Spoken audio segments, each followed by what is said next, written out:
So good morning, everybody. Jerome Foster here, and thank you all for joining this virtual interaction with head coach Darren Sammy. As usual, you indicate by raising your hands, then you will be acknowledged to ask your questions. No more than 2 questions per person, given the amount of people that are in the interaction.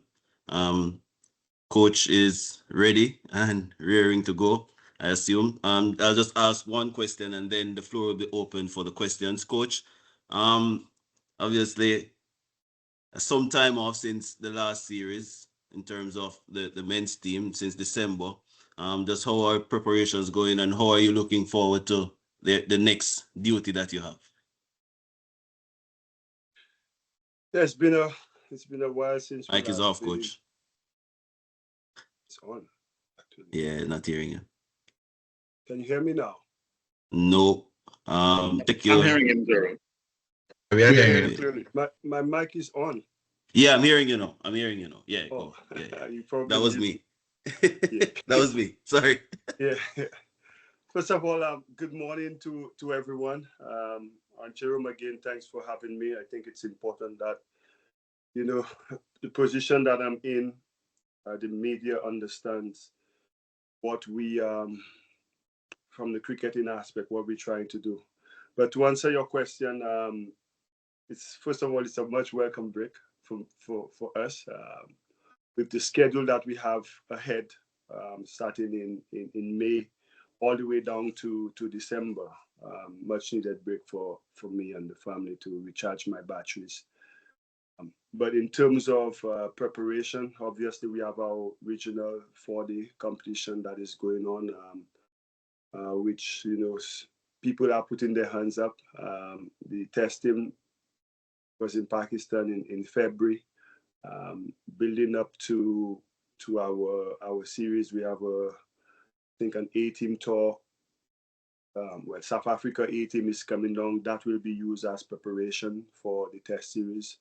And most of our white ball players would be playing in leagues around the world, whether it be Pakistan, IPL, and all these things. But we intend to assemble in Ireland around the 12th or 11th of May to start our preparations, especially in the conditions. Ireland, similar to England, we'll have a 10-day camp there before the actual series start.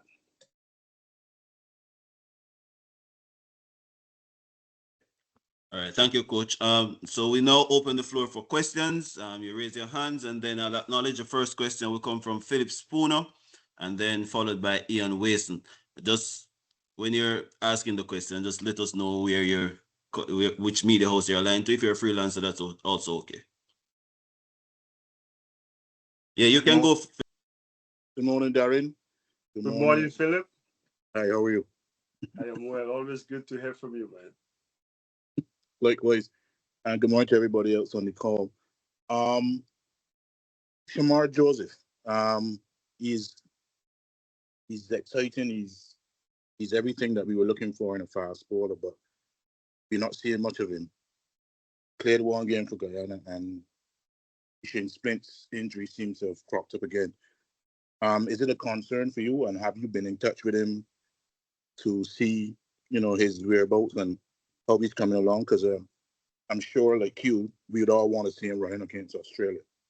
Yes, actually, I had a conversation on Friday with Shamar, Friday evening, just checking up on his rehab and his journey back.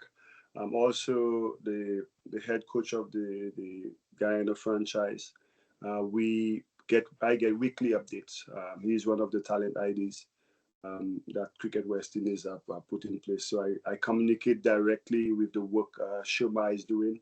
He sends me videos of all his training sessions, and I must admit, I must give him credit because he records all the deliveries that Shoma bowled, the pace at which he bowls it, and the areas on the pitch map that he lands the balls. So at one time he was bowling full pace, injury free. So we are monitoring it. Myself, Dr. Byam, get frequent updates because he's definitely one. We all know how exciting, that amazing test match or test series rather for him in Australia. Our next test series is against Australia. So we understand the importance of him in the bowling lineup, and we are doing everything to make sure that he's ready and back on the circuit for West Indies. And to follow up on that, how optimistic, realistic is it to expect him to run in Barbados in late June and bowl out Australia? I would. In addition to that, Kemar Roach, have you had a chat with Kemar now that he's mentor player? And what is he telling you, or what are you telling him in terms of?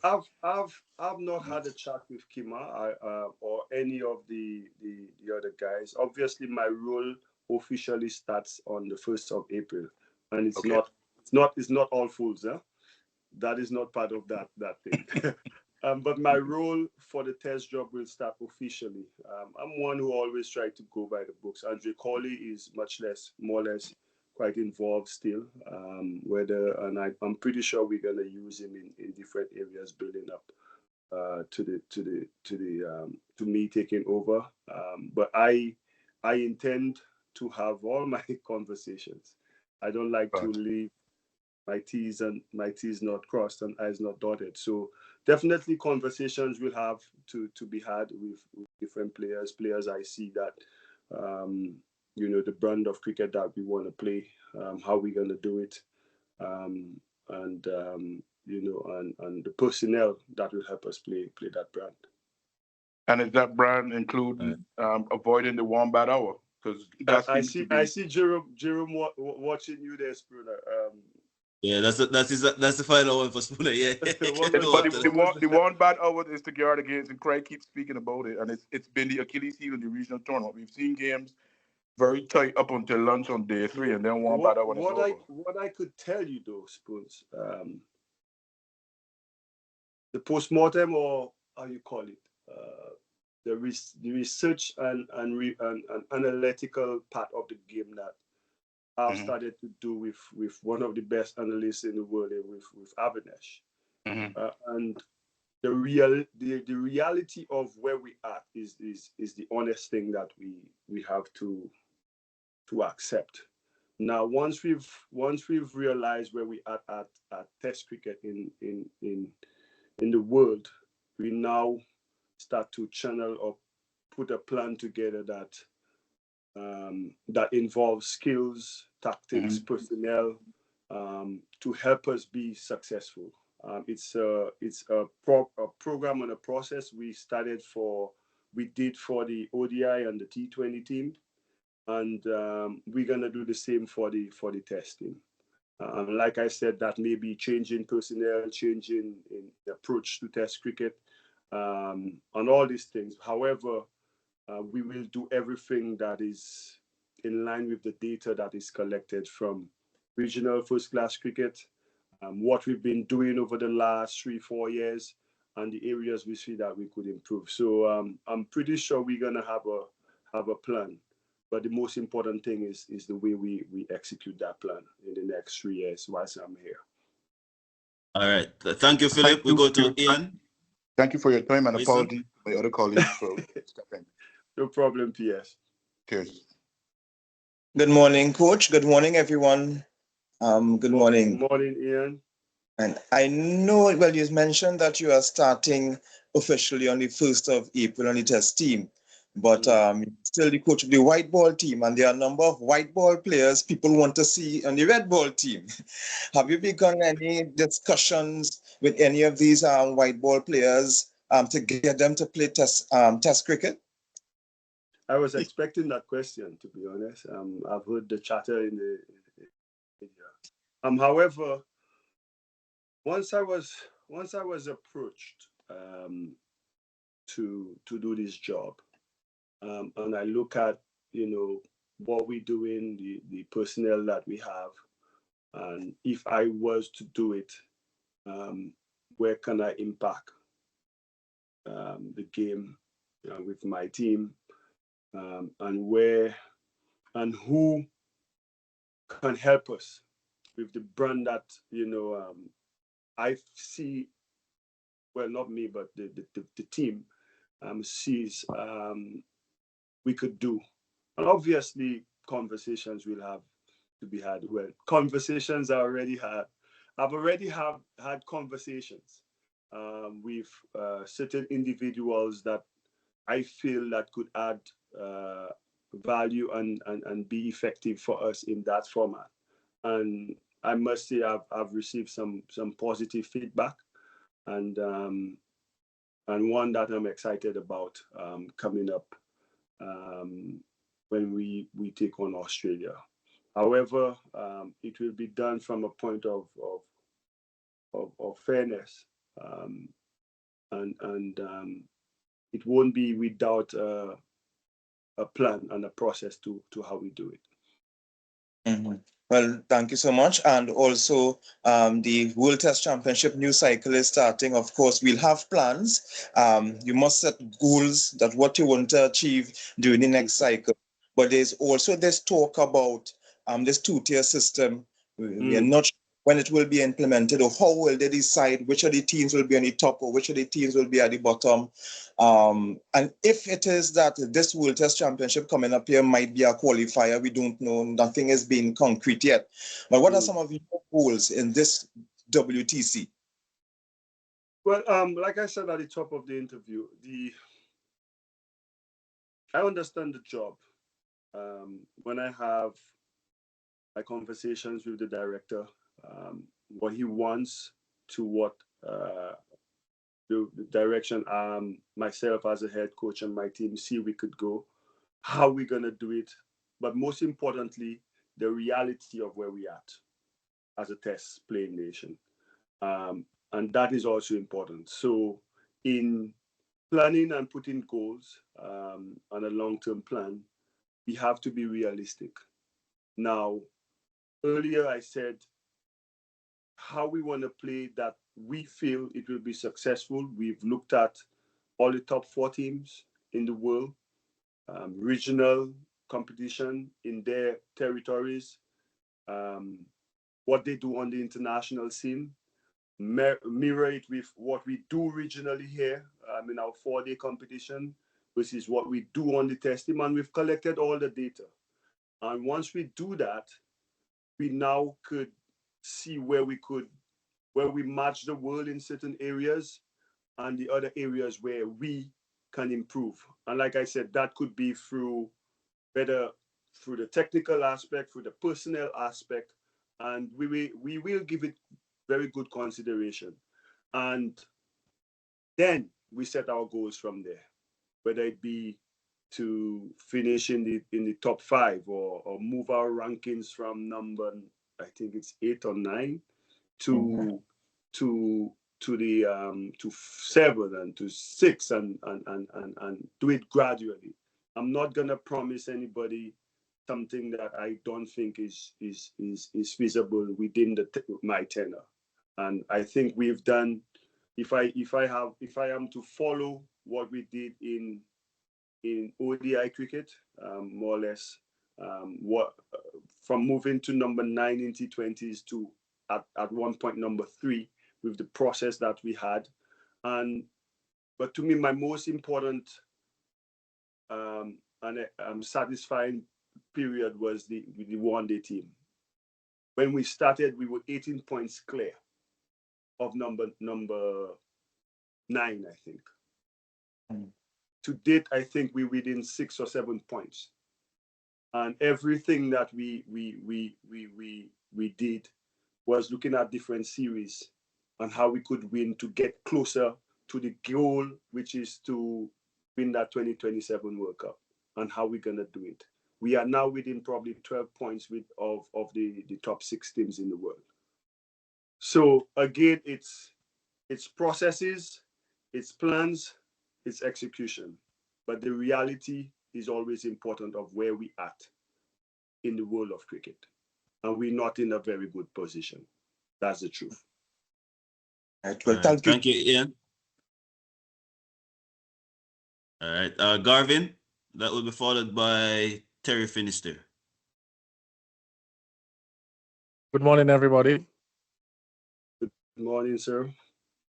Okay. All right, Darren. My question to you. Earlier on, you alluded to the possibility of, you know, a change in personnel for the test team, and one would obviously assume that you're referring to some of the white ball specialists. But with the fact that there's not much red ball cricket being played in the Caribbean, especially with the at the regional level, how would you bridge that gap when you get the white ball specialists who have not really been participating in the regional tournaments, in the regional 4-day tournaments? How would you get them then prepared for Test cricket and what comes with it?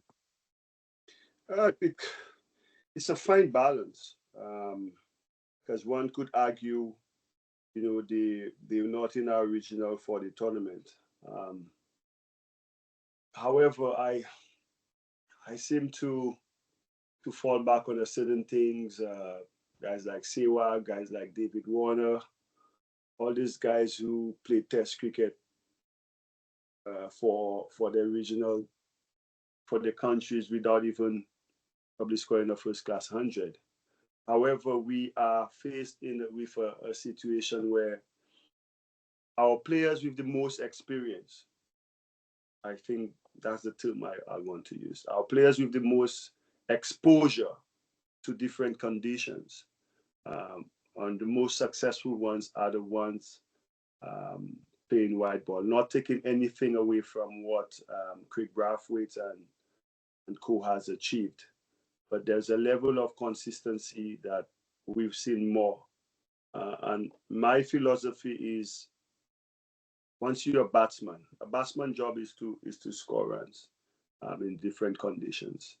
And I'm not gonna just turn the test team into a white ball team. That's not what I'm about. But I see there are players who are very consistent in our white ball squads that I feel could add value to the style and the brand that me as a head coach want to instill um, in our cricket. Terry, Okay, why you and laughing? oh, sorry. Any Okay, other sorry question, about that. Garvin? Yes, Okay. one more. As we head into the next round of regional 4-day matches, Mm-hmm. what would you like to see from the fast bowlers? Because we've noticed that Oh, the to- tournament is more or less being dominated by the spinners. I think 8 out of the 10 top wicket that takers are spinners. And I know that a lot of emphasis has been placed on trying to get the fast bowlers active, bowling points and everything like that. What would you like to see from the fast bowlers moving forward in the tournament? Gavin, you one of the talent IDs I have up there. You're watching the cricket. Um, yeah, it's I don't know. These first few rounds of matches was played with the Kookaburra ball, and I've been getting different feedbacks feedback from the different players, that it seems like the Kookaburra ball is not moving as much as the Duke balls, which we will have later on in the round. So I'm waiting to see when the Duke balls being introduced in the second in the latter rounds, to see how the fast bowlers goes. However, it is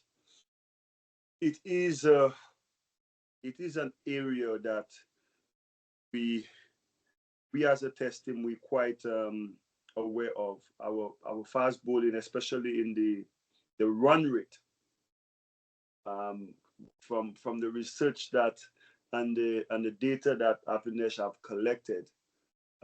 Our fast bowlers are probably going at 3, 4, probably even 5 runs and over in Test cricket, whilst the opposition is bowling at us at probably 2.7 per over.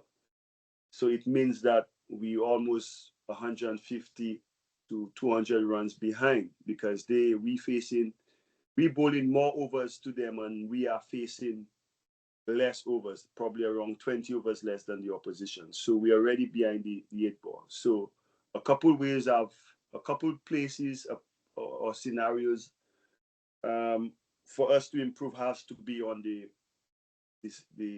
economy rates of our fast bowlers, especially if you're not taking wickets. That's an area we have to improve on. During the regional 4-day competition, I see the spinners have been dominating. To date, probably, I think Jaden Seals and probably I saw OJ Shields looks very promising. And the normal, guys who normally perform during that period. But it is an area I'm watching closely.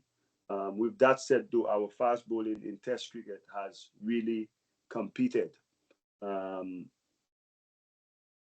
put themselves up there in terms of taking wickets, taking 20 wickets in a Test match over the last period. So Andre Kohli and his men have done really good, and hopefully we could add, some more guys in there that could be penetrative in Test cricket, but also be economical as well.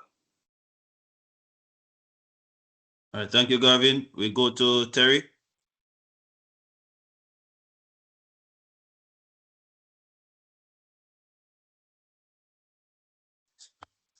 Terry, you hearing me? Well, you're there. We'll probably have to come back to Terry. Marshall, St. Patrick Hewitt. Mute. Yeah. Do you want me to go, or should I wait for Terry? All right. If all right, Marshall can go and then we'll come back to Terry, if possible. Okay, no problem. Darren, do you hear me? Yes. Okay, thank you.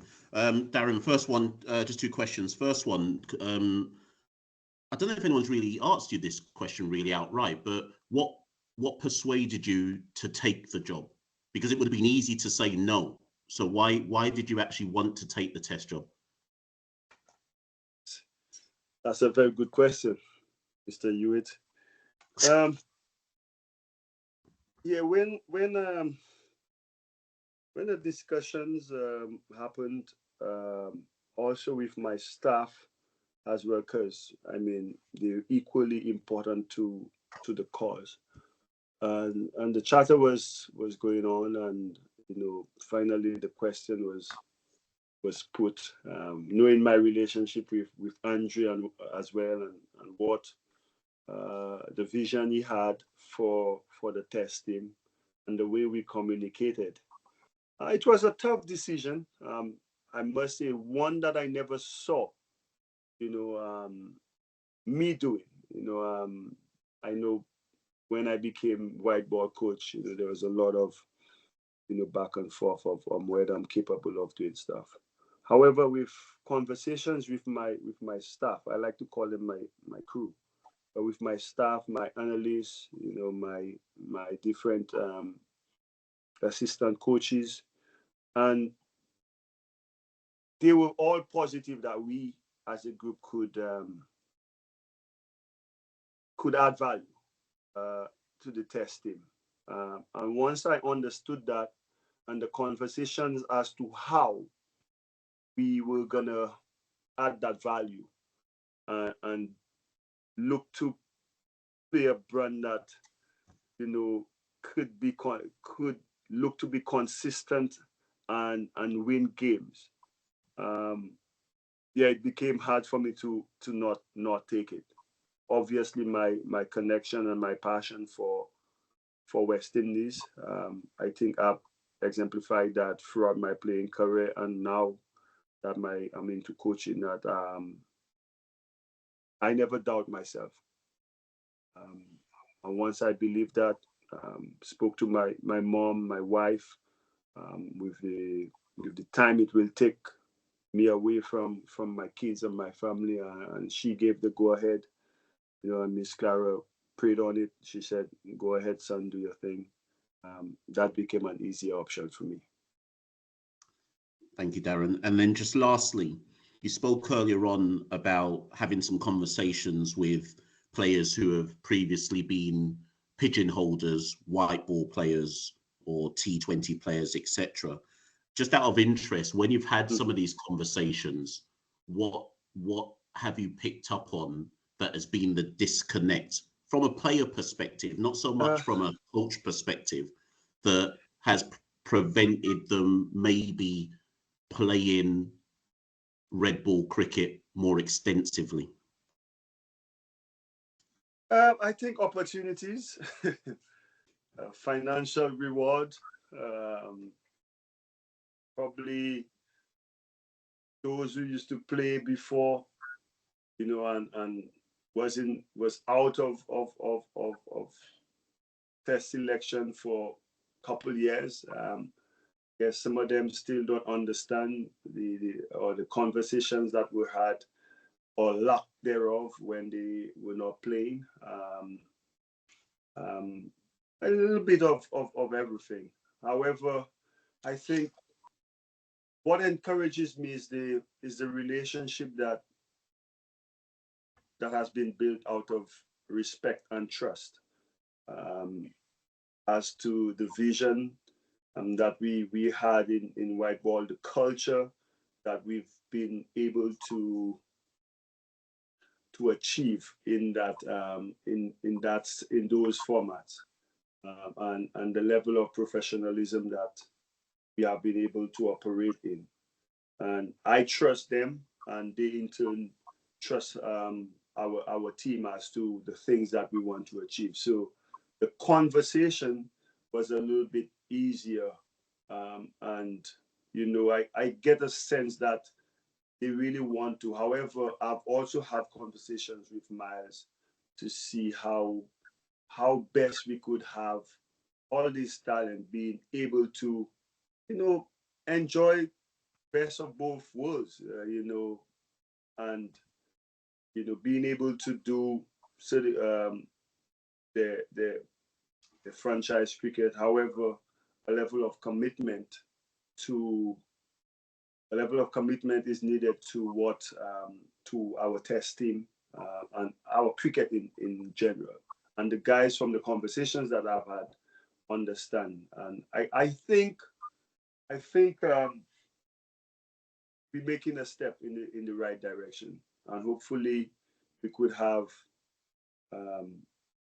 we could pick from all our, like I said earlier, the most exposed players in terms of experience and playing in different conditions, and those who are consistent in their field, available to us whenever we pick in a West Indies team. Thank you, Darren. Much appreciated. Thank you, Marshall. Terry is back online, so we're going to give him that opportunity, given that he was here before. Terry? Appreciate it, Jerome. Morning, Darren. Morning, Terry. How are you doing? One of the things I want to ask about later this year, a little bit down the road, but later this year, of course, the St. Lucia Kings will be defending their first ever CPL championship title.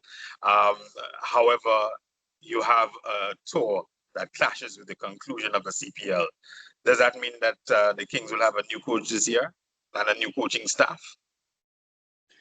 Terry, I like to defend titles, however, I've had conversations with Miles on the terms of my contract. I also, St. Lucia is a franchise that is also very, very dear to me. I've been there for 11 years, but from the inception of CPL. Winning last year meant so much. You saw what it meant to the people, and to us as well. However, I don't intend to compromise my job in terms of not being able to prepare my players. In a way, I think we have India right after CPL, and most of our players will be playing in the Caribbean Premier League anyways, and that bridge, I know, I'm pretty sure I'm probably going to be coaching the St. Lucia Kings this CPL season. Do I leave earlier? That's a conversation myself and director in terms of how our preparation will be, whether in India or Dubai or even in the Caribbean. But that's a conversation myself and the director will have. Thank you very much for that. Second question, the talent ID, the new selection process is underway.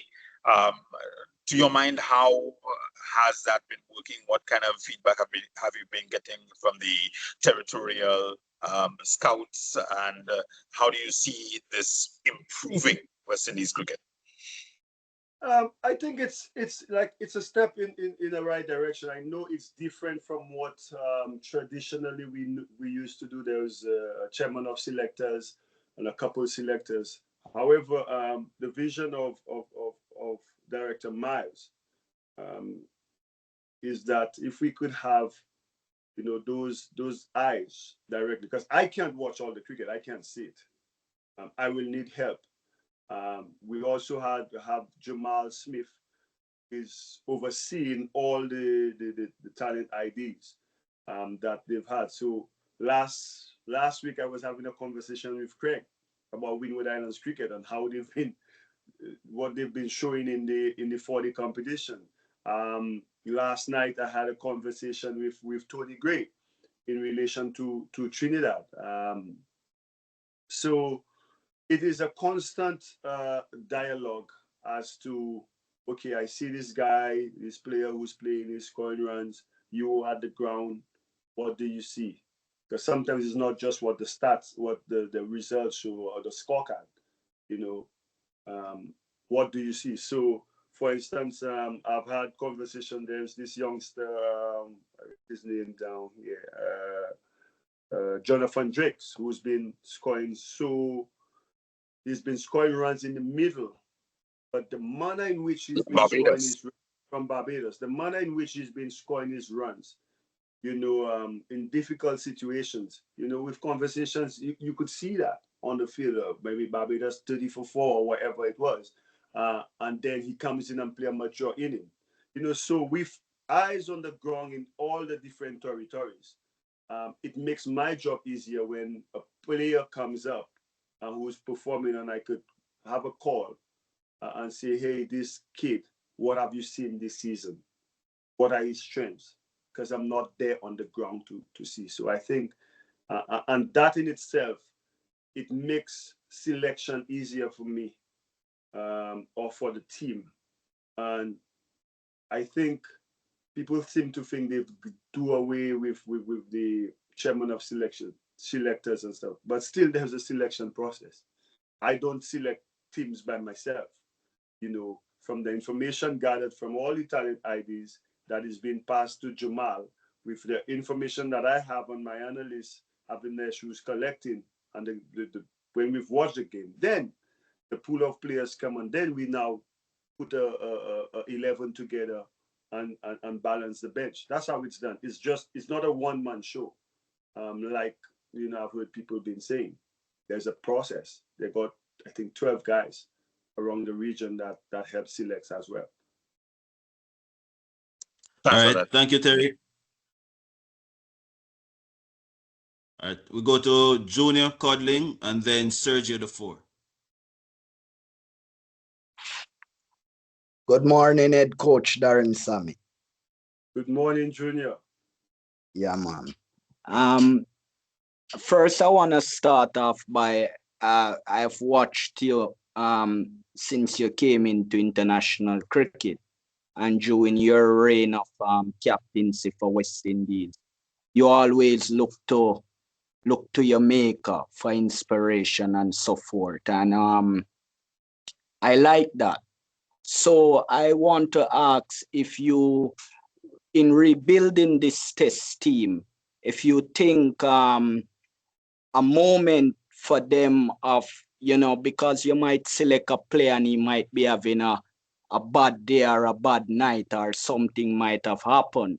So will you have somebody in place to take care of the mentality of your players / mind power, to give them the strength within their mind to be able to execute the plans that you have?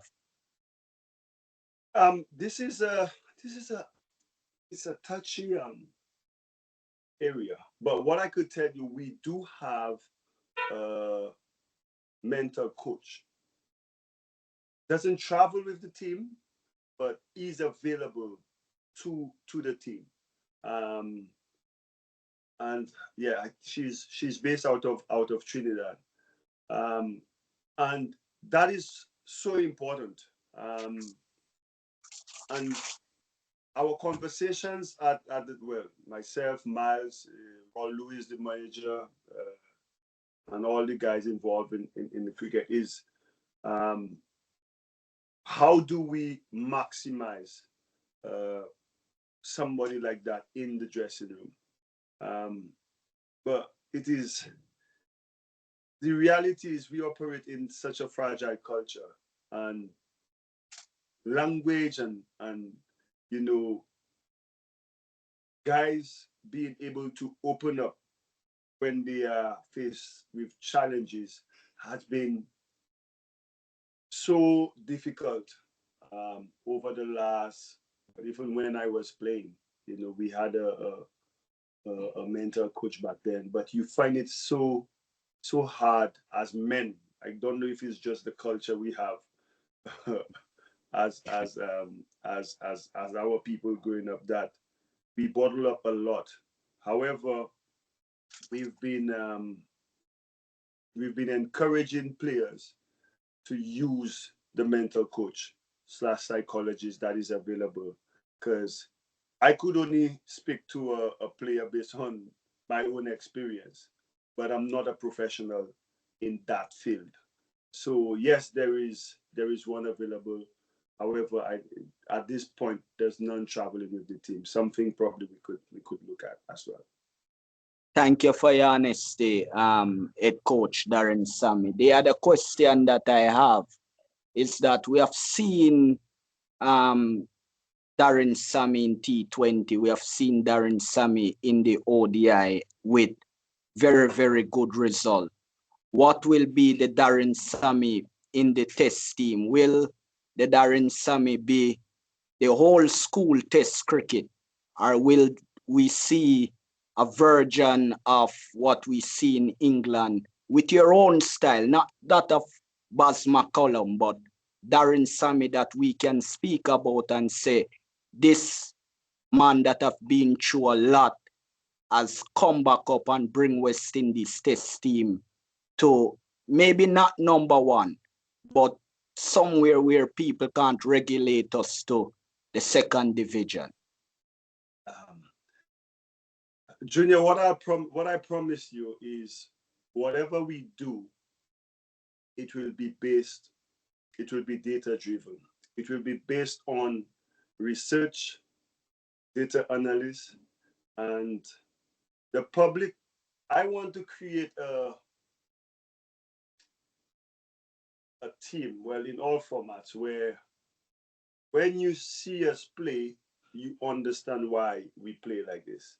I think we've been very open with what we want to do and what we want to achieve in white ball. I think from the time I started, you've been hearing 2027 in the back of your head. You've been hearing it in your mind. 2027, whatever, everything we do is get towards winning 2027. The personnel that we put, and it will be the same. And again, understanding where we at as a test team, understanding where we are as a region when we play 4-day cricket, the results that we produce, and then now taking all that we have from what the data says we need to do to be able to compete with the top 4 teams in the world, and now try to implement that.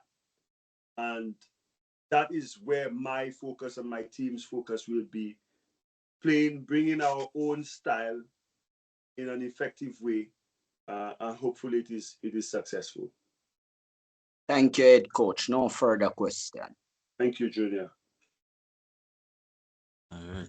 Thank you, Junior. We move to Sergio the 4, then Guru Krishnan and Daniel Blake.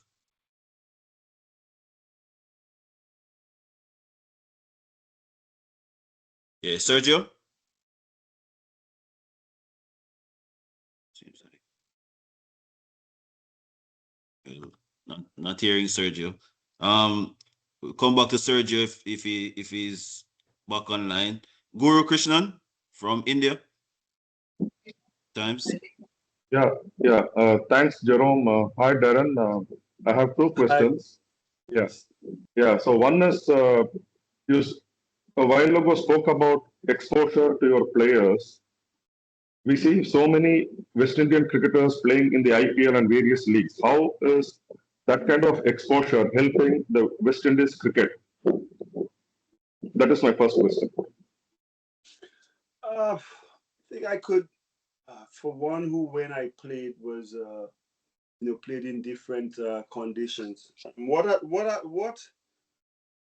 it has done, and that's been going on for a long, long time. Where back in the day, I grew up hearing, our players playing county cricket in England. So Viv, Malcolm, Joel, Brian, Hoop, all of them play to the point that when we went to England, we were so familiar with the conditions. Um, what T20 has done, it has given you an opportunity to play in different conditions.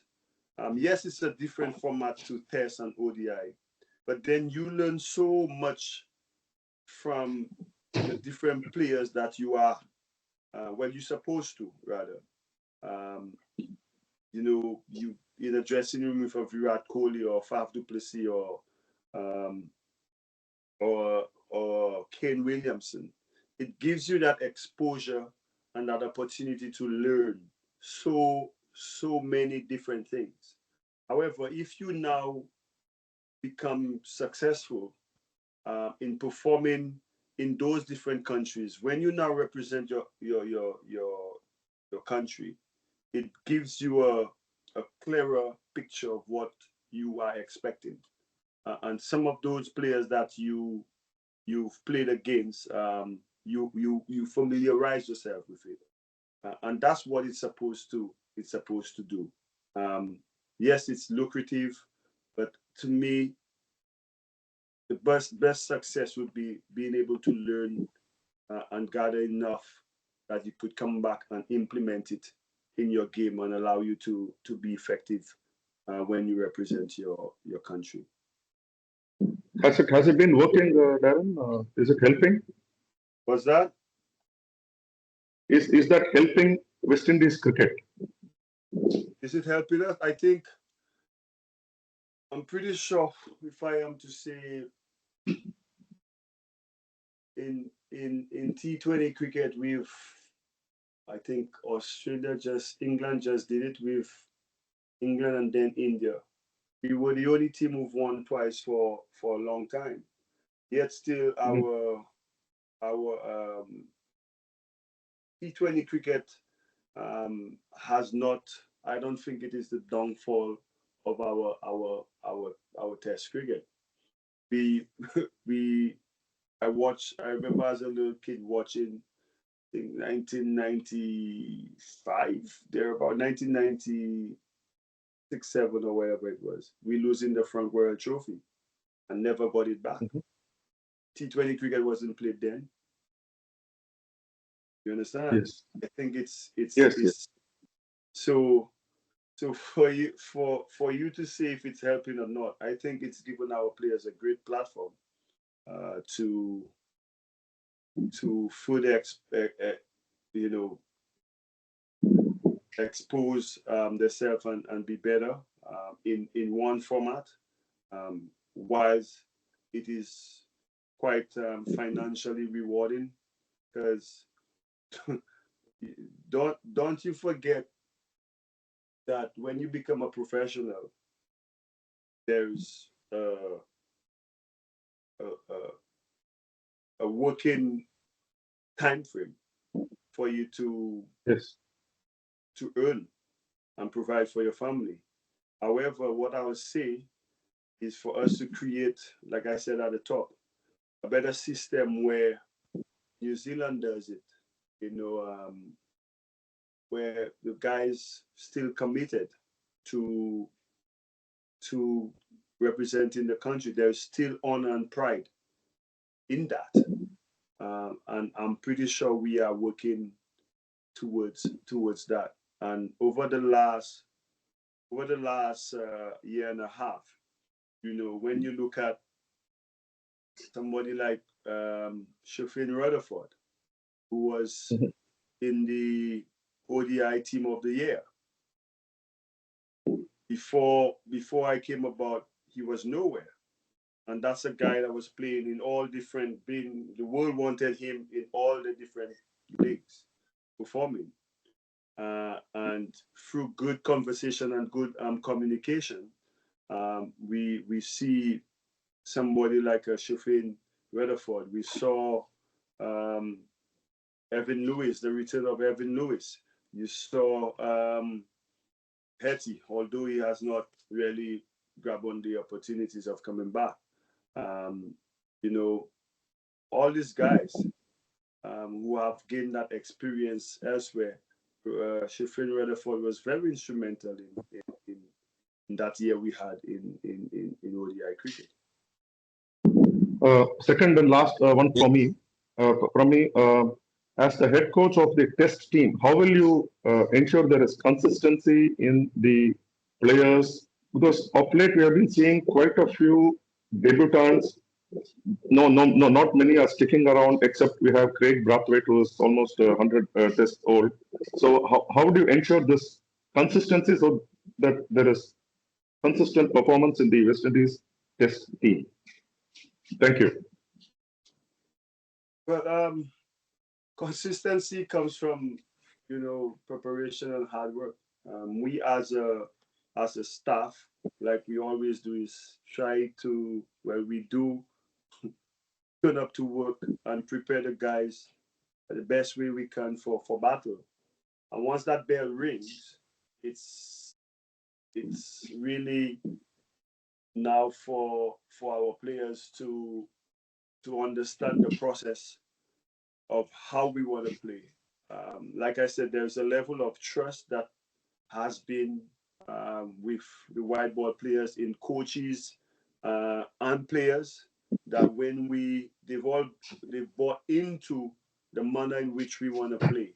And we've created an environment that whoever comes in new would have understood from watching what we're about. Case in point, Ahmed Django made his debut, and he said it.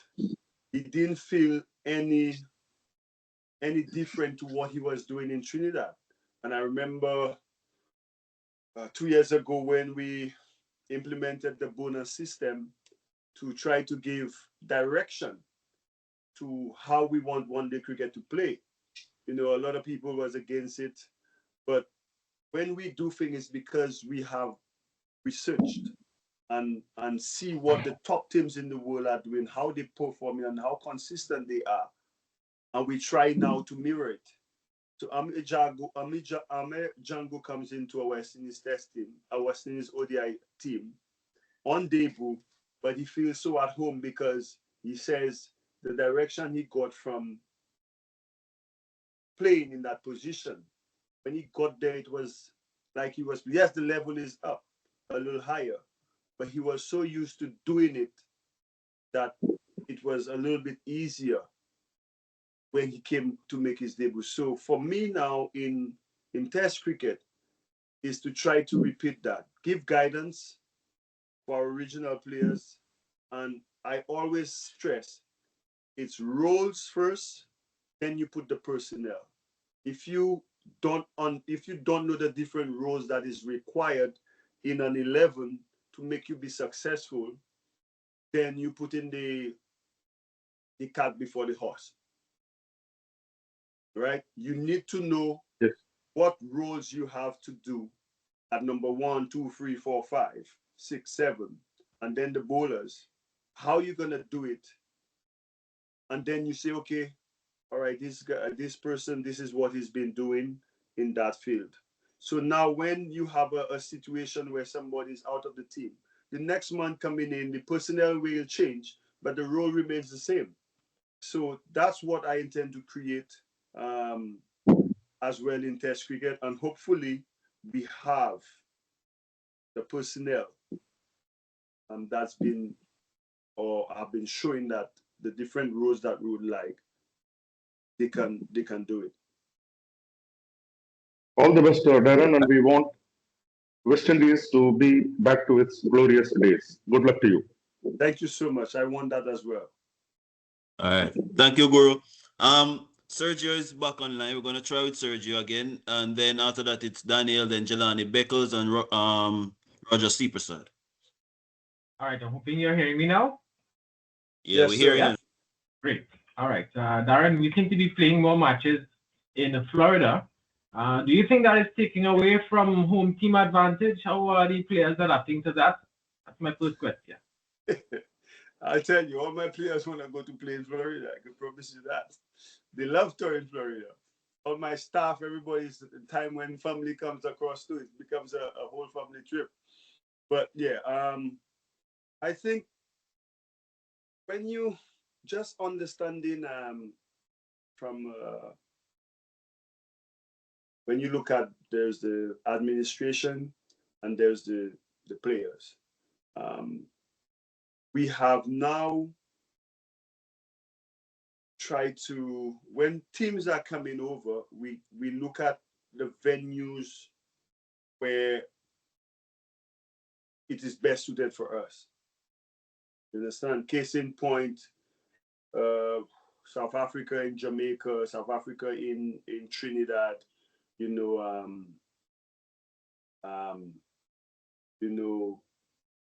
Bangladesh in St. Kitts, all these things we look at. However, there's another element to the game that, is marketing and how the board could, maximize that financial aspect to the game. For instance, England tour, Barbados, Antigua, St. Lucia, these are things that are standard.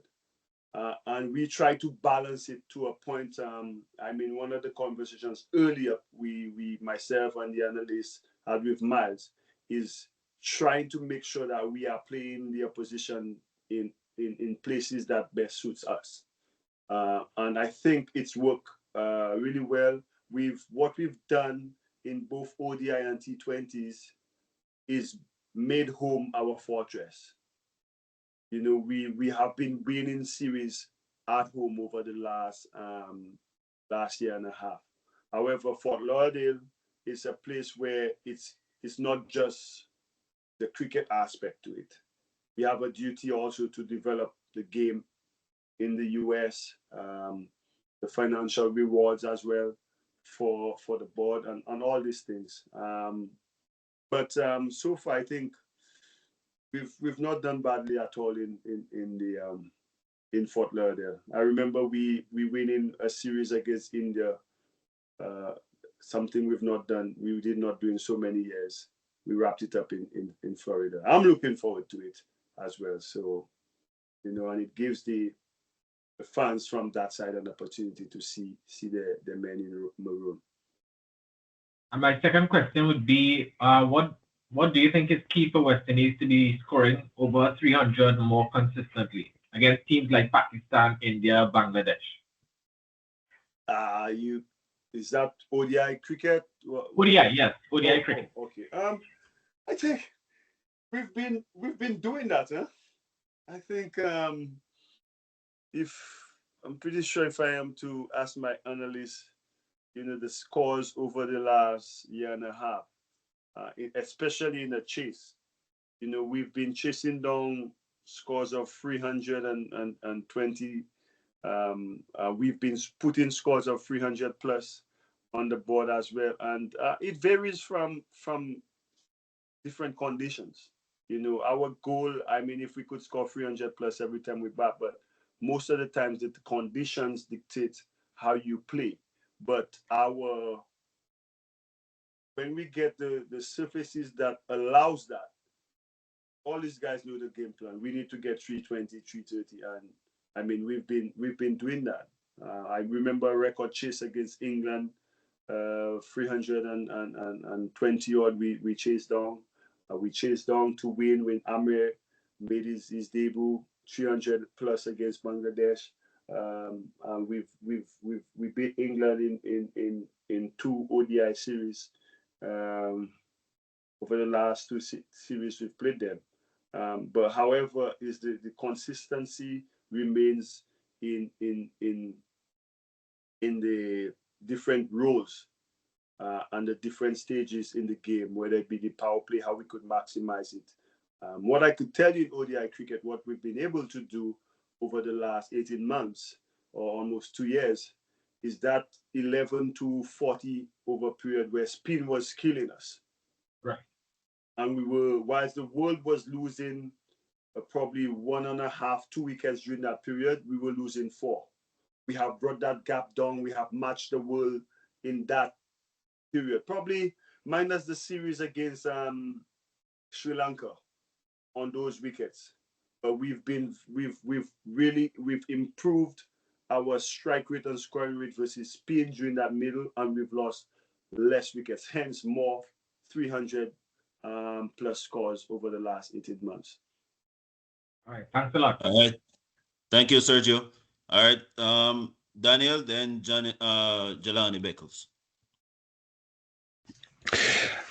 Hi, good morning, Darren. First question in regards to our Jamaican perspective.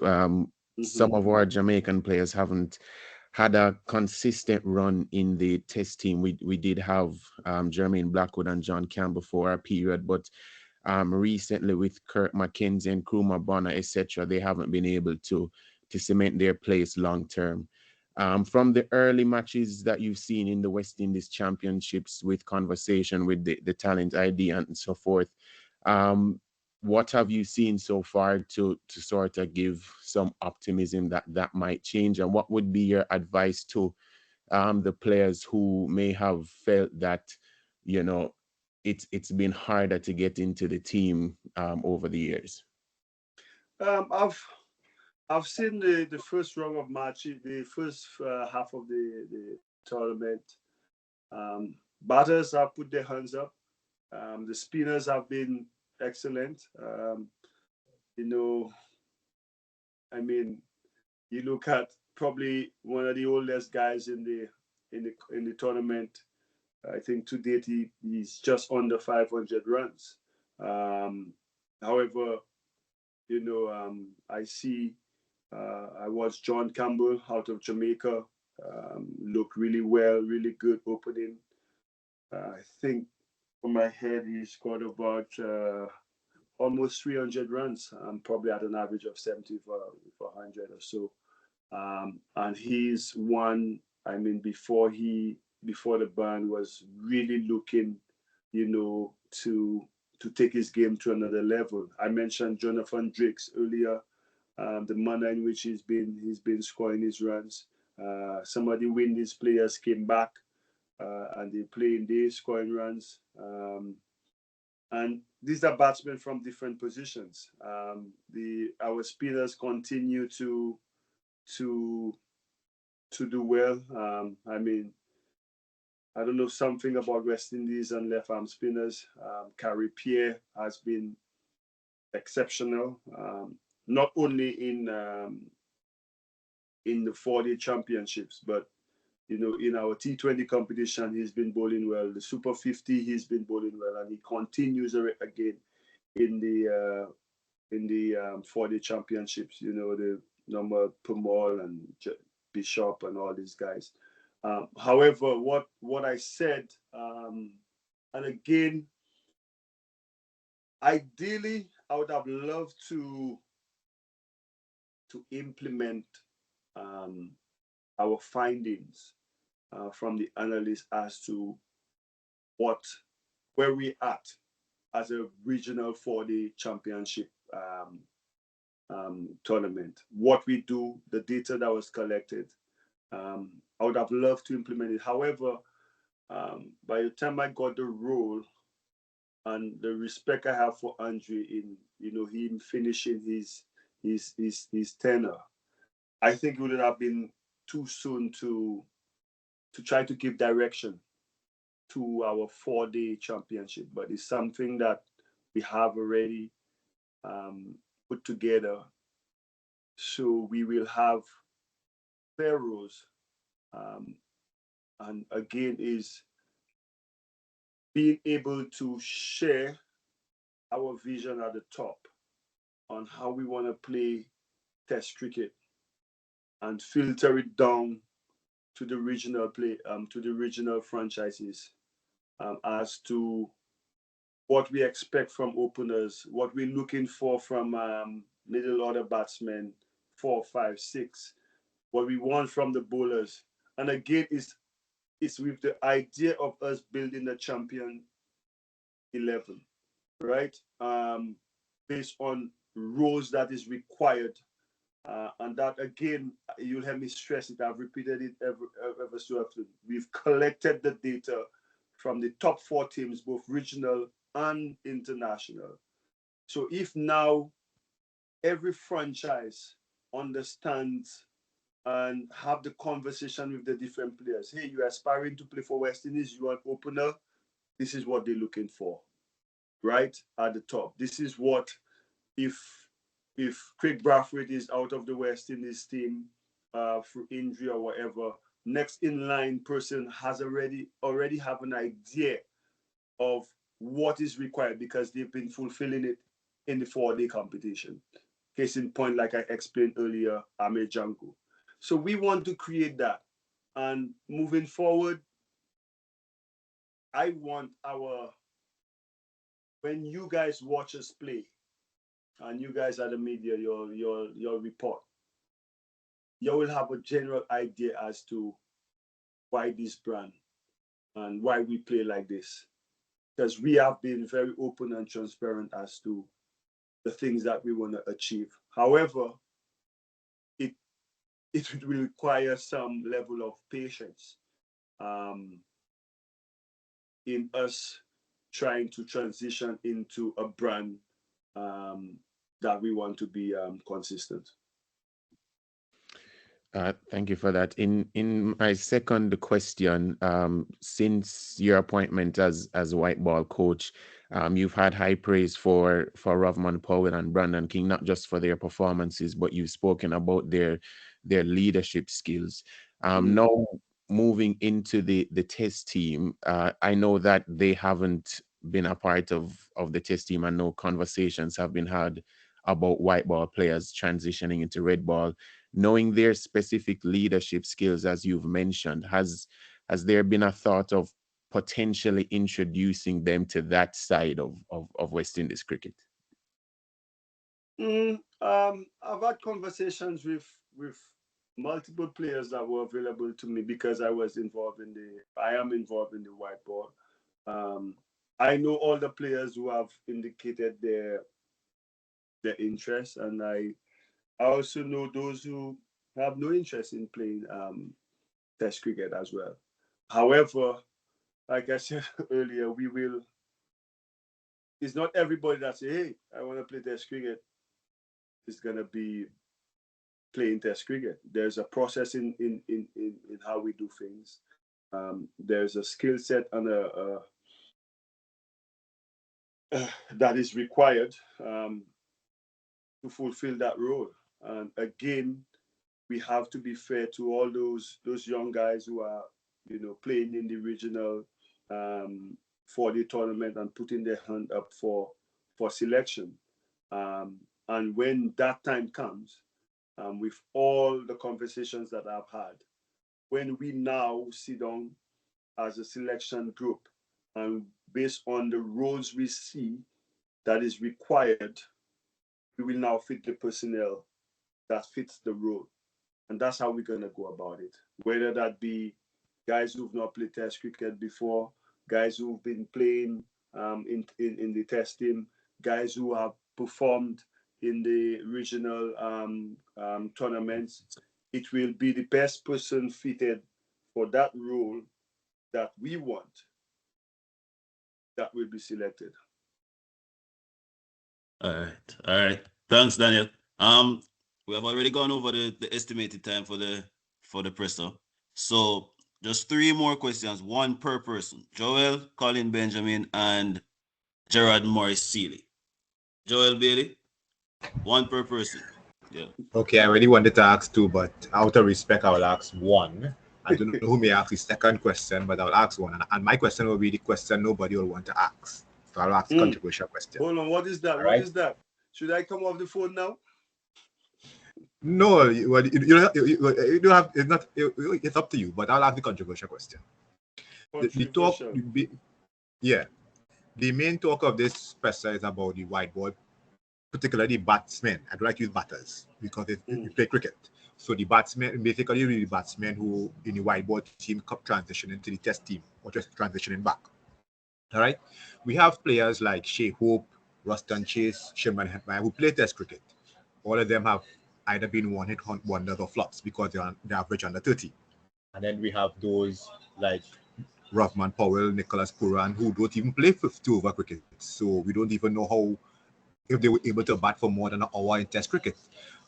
What really the value of those players to the test team? Because really and truly, we don't know if they will be good enough for test cricket in terms of batting long. Because we look at the era of the Clive Lloyd, Steve Richards, the Brian Laras. Those batsmen were able to bat in different conditions and bat long and bat effectively, not just bat for 5 overs, hit 2 sixes and get out. So what value are you looking at for the batsmen in the T20 team? Because yes, Chauvin had done well, and yes, Brandon King has played first category for Jamaica in recent times. But in terms of the bigger names, the so-called stars, what value are you looking at from them in the test team? That's the second question I want to ask. But thanks so much. Value, batsmanship, leadership, the ability to transition. Because you speak of they averaging 30s and stuff when they played, right? Probably apart from Craig Brathwaite, I don't I don't know any of our batters who's averaging 30, 35 plus in test cricket. You know, again, it's understanding roles. And we've brought a brand and a style that we want to play. There'll be roles that have to be filled. Some of the roles um, might might suit one person, some might suit the other person. However, what I could tell you, a batsman job is to score runs. And when you and don't get me wrong, I hear people the chatter has been white ball, white ball, white ball players. I've never said I'm gonna make the test team a white ball team. I've never said that. Let's get that clear. However, I do believe there are players who play ODI cricket um, who are very much capable based on the skill set they bring uh, to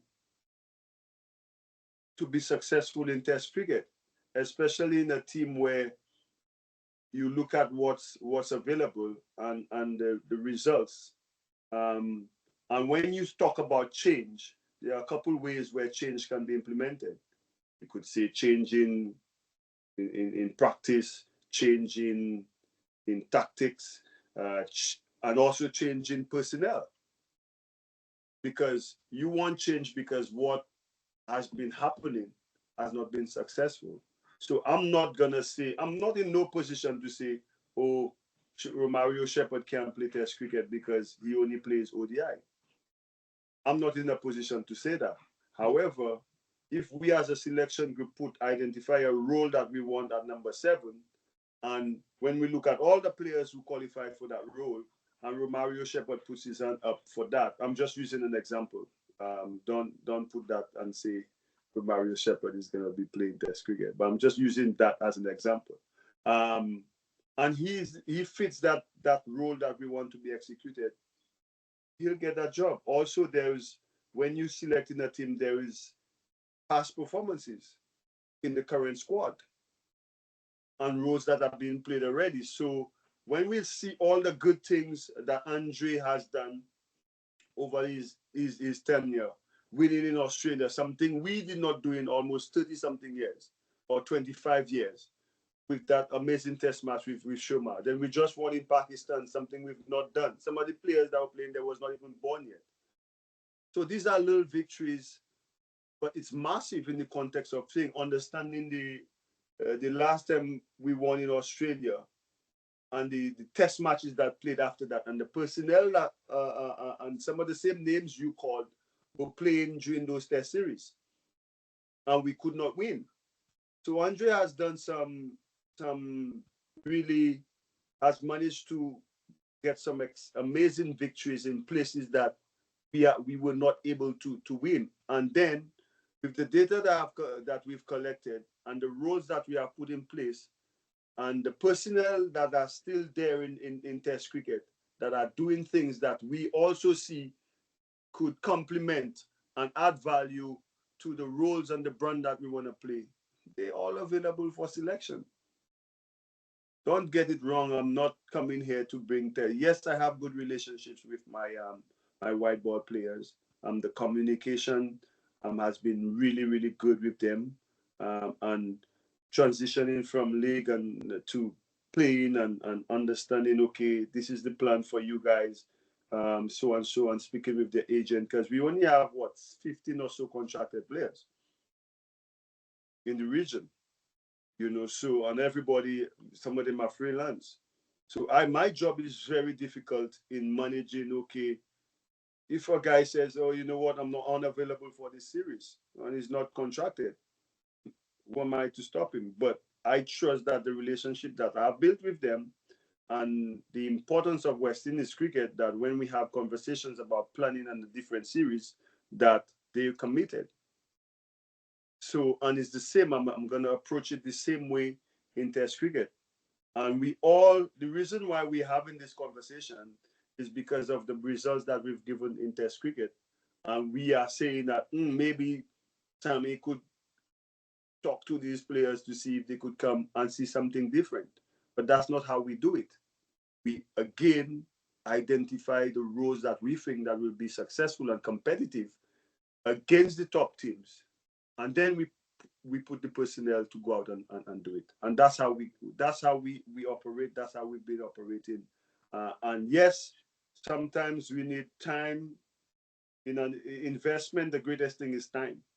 You got to give your investment time to grow. So once myself, Miles, my staff, the players that we have understand the journey ahead, yeah, that's all that matters to me. All right, Joel, thank you. Gerard Morrisili and then Colin, and then we close. 1 questions, please. Good morning, everyone. Good morning, Coach. Good morning, Morris. Yeah.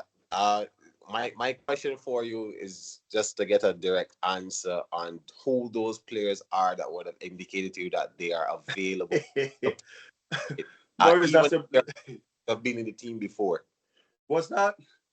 Who are the players that would have indicated to you directly that they are interested in playing Test cricket, even if they are ones that have played before and have been out of the team for some time, who have had conversations with you, especially since we've seen a number of the newer guys going into the regional 4-day competition this year? Mr. Morris, you really think I answered that question? Yeah, I'm hoping that you do because we want to know. No, Mr. Morris, let me tell you, I will answer that question, but you'll have to wait till that when we announce the squad, and then you will see that. Next thing, I give out all my eggs, and Australia is planning 3 months in advance against me, against my players. That's my little secret. When Miles decide that we're gonna announce the test team, you are free to ask me questions about all the guys that will be announced in that testing. But as of now, I cannot. I am speaking to everybody that fits the roles that we want to execute in the test series, in the test squad. Sorry. All right, Coach. Thank you. All right, Colin. Morning, Skipper. They've saved the worst journalist for last. Oh, Colin, I didn't even know you were here. I thought you would have more questions for me. Nah, only got one today, man. Everybody answered my question. So basically, obviously, as you know, Skipper, when we went up in Trinidad for the ESPN interview before the St. Lucia won the CPL, you told me that you had a dream that you will be part of a World Championship winning team again. So obviously 1 year to the T20 World Cup. What do you, as you look forward to that, what is the big thing you think the T20 team needs to improve on from the last tournament to get you closer to that dream? Yeah, Colin, you throw a bombshell on me there, boy. I'm still searching for a few things. I mean, the West Indies Cricket Board, the director had a spin camp where we brought Mr. Rashid to Antigua, and we had almost, I think, 15 regional spinners, wrist and finger spinners on. His report, has identified some guys that we can invest in. I mean, Akil Hussein, number one bowler, but his role is so different from the traditional spinners. He's more or less in the power play. Moti has been, very consistent for us. However, I'd love to have the services of a wrist spinner, whether it be left arm wrist spin or leg spin, because we've seen that they've been so effective. India winning the World Cup in the Caribbean, Kuldeep Yadav, Yadav, yeah, Kuldeep, yeah. Australia, South Africa getting Shamsi, Australia, Adam Zampa, England, Abdul Rashid, all these guys seem to impact the game on the winning side. And we yet to produce one of these. So I'd love that one magically appears. Narain was so instrumental to me as a captain and to us as a team that whenever he comes in, momentum switch. So we need to create that. Obviously, our fast bowling unit, we need to get better in the back end of an inning, bowling in the depth. I trust the batting lineup we have, and we have guys that are so versatile and they continue to improve. Shea Hope could bat anywhere from 1 to 4. Nicholas Puran, T20 Team of the Year, most runs in 2024. Shafane Rutherford continues to. We have as a batting group one of the most destructive teams and batting lineup. So if we on the next tournament is in India, Sri Lanka, where we won our first title, so that I'm looking forward to, with an addition of just one mystery spinner. And to all the left arm pacers out there in the Caribbean, I challenge you this season in the CPL to stand up and be counted, because we've also seen how important that is in a bowling unit, especially in limited over cricket, and we seem to have stopped producing such. All right. Thank you, Colin. And thanks again to everybody who joined. Thanks again to Coach Darren Sammy. I know I took some time out of your day. I know I owe you some time, but I can't pay you back for it. But thanks again for giving us the opportunity. And we'll have more of these dialogues going forward as well, leading up to the Ireland and England tour. Okay. So all the best to everybody who joined, and we'll see each other again soon. Thanks. Jerome, I'd love to say thank you to the guys as well. I know these guys take their job seriously, but so do I. So thank you for having me. It was long, but I want to operate on a level of transparency. So, like I said, when we plan and we go out and execute, at least when you guys write, you'll have a clearer understanding of what we're trying to do in the different formats of West Indies. So thank you for your time and have a blessed week. All right. Thanks again, guys.